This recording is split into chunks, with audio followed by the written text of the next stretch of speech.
Коста, хора! Измислих гениална идея. Както виждате, взел съм Ева. Взел съм Ева. Виждате как изглежда Ева. Какъв герой. И създадох просто откачена карта в Бравл Старс. Просто погледнете, значи. Като видите тази карта, направо ще откачате. Казва се Ева Хаус. Значи, Ева, от героя Ева, защото на тази карта ще е възможно да се играе само с Ева. А знаете ли защо? После ще разберете защо само с Ева ще е възможно да се играе на тази карта. И накрая съм писал хаос, защото това ще е истински хаос. Там, ония там седи отстрани и бие, ония там са бум-бум, ще е хаос.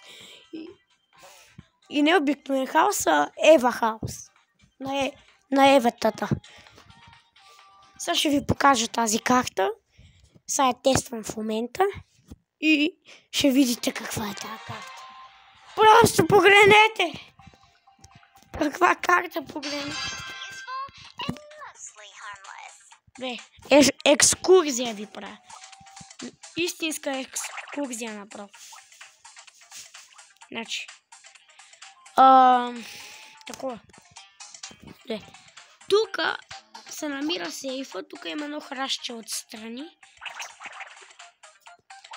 Тук има едни платформи. Както виждате, цялата е от вода, бай хора. Тук има едни платформи до сейфа. Да се хилваш с хилки. Тук има храсти. Тук е същото, само че по-малко. Погледнете. Бай хора, какво е яко.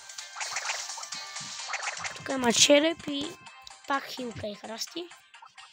Тук пак има платформи.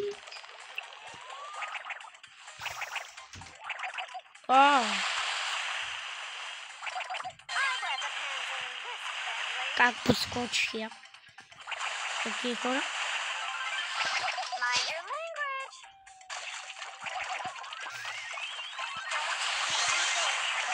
Айде.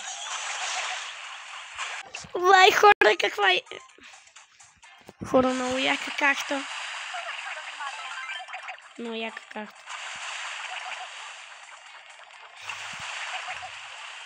Ще е пълен хаос тук. Тук ще е пълен хаос.